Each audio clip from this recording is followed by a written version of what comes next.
3 seconds ago, your brain made a decision. You didn't. It did. And it's been doing that your entire life without telling you.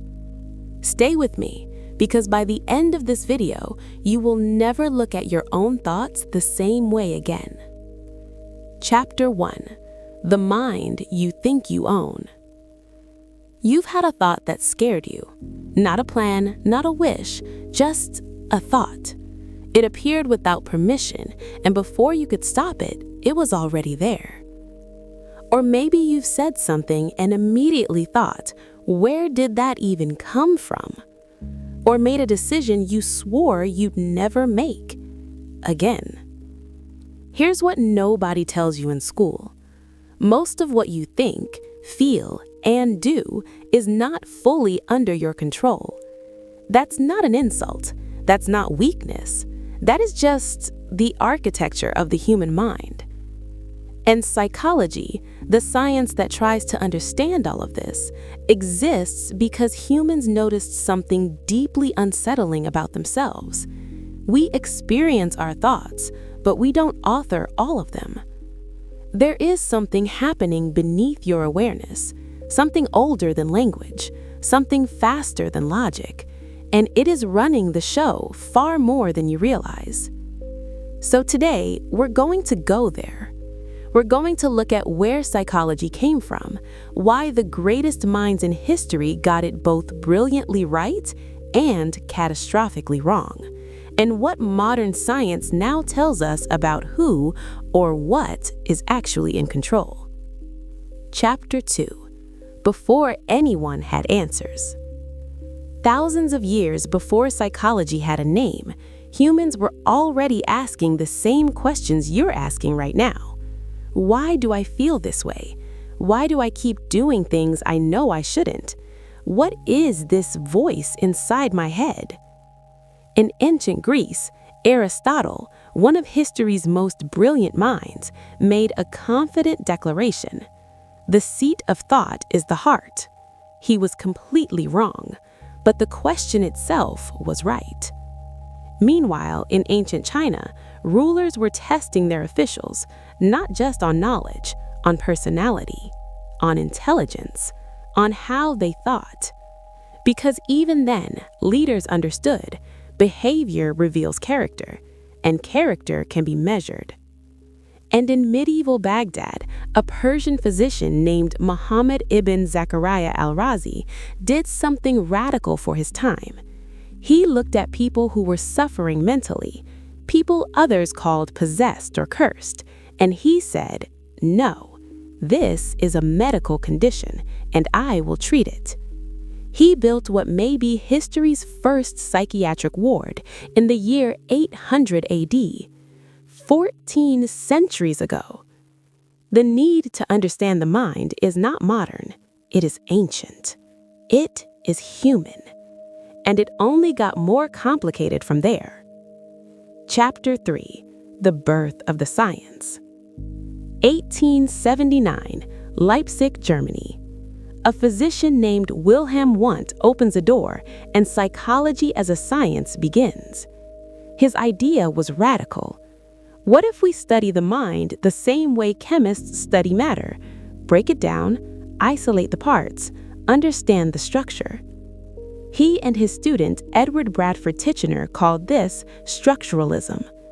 They asked people to close their eyes, to describe sensations, to examine their own inner world in real time. It sounds interesting, and it was, but it failed. Because here's the problem with looking inward. Two people can have the exact same experience and describe two completely different realities. There's no way to measure a feeling from the outside. There's no formula for thought. Structuralism collapsed under its own subjectivity. But it asked the right question, and asking the wrong answer to the right question still moves science forward. Chapter 4. The shift from what to why. Then came William James, and James wasn't interested in what consciousness was made of. He wanted to know, why does it exist at all? Why do emotions happen? Why does attention drift? Why does memory fail us in moments we need it most? Inspired by Charles Darwin's theory of evolution, James proposed something elegant. The mind didn't appear by accident. It evolved because it helped us survive. Fear exists to protect you. Pain exists to warn you. Joy exists to pull you toward what keeps you alive. Every mental process has a function. This school of thought, called functionalism, changed everything.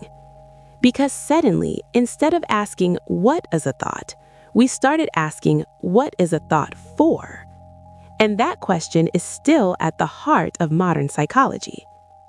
But just as this idea was taking root, a man in Vienna was about to shatter everything people believed about the human mind.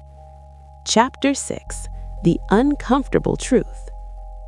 His name was Sigmund Freud, and what he proposed in 1900 disturbed people deeply. He said, "You are being controlled by thoughts you don't know you're having. The unconscious.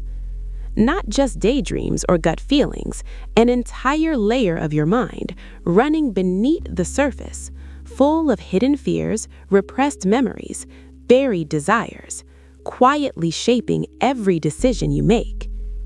Think about that for a second. Every time you're irrationally angry, every time you're drawn to the wrong person, every time you self-sabotage right when things are going well, Freud would say, that's not random. That's your unconscious. Now, Freud got a lot of things wrong. Many of his specific theories have been challenged or disproven. But the core idea, that the mind has layers and the deepest ones are the most powerful, modern neuroscience has confirmed it. Your brain processes millions of signals every second. Your conscious awareness receives almost none of them. You are, in a very real sense, a passenger who thinks they're driving. And Freud's other revolutionary idea was this: you can heal the mind through words. Before Freud, people with mental illness were locked away, chained, isolated, forgotten. Freud said, "Sit down, talk to me, let's find what's buried." That was the birth of therapy, and it changed medicine forever. Chapter 6: The Opposite Argument. Not everyone was convinced by Freud. Some scientists said, "We can't study what we can't see. Forget the unconscious, forget inner worlds, study behavior, because behavior is observable." This was behaviorism. Ivan Pavlov rang a bell every time he fed his dogs. Eventually, the bell alone made them salivate. B.F. Skinner put rats in boxes. Press the lever, get food. The behavior became automatic. The conclusion was, you don't need to understand the mind to predict behavior. You just need to understand the reward. And this idea didn't stay in laboratories.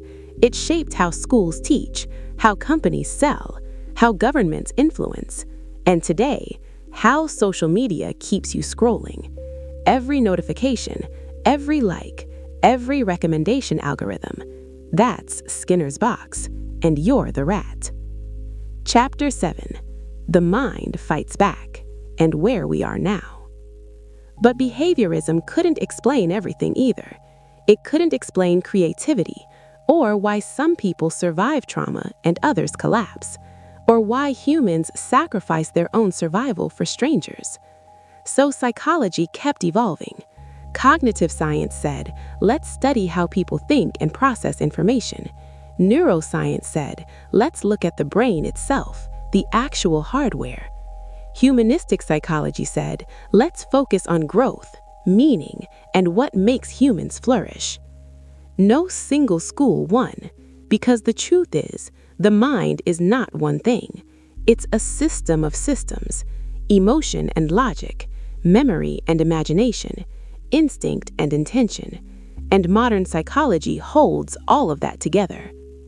Chapter 8: Why This Matters for You. Here's what I want you to leave with today. You are not broken because your mind is complicated. You are not weak because you act against your own intentions sometimes. You are not irrational because you feel things you can't explain. You are human.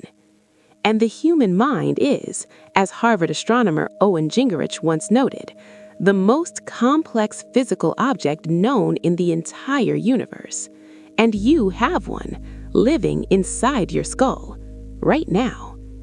The science of psychology exists to help you understand it, not to judge it, not to fix it like it's broken, but to see it clearly. Because when you understand why you do what you do, you gain something rare, a choice. Not total control, but a real, conscious, meaningful choice. And that changes everything. Your brain has been running the show for years. It's time you finally introduced yourself.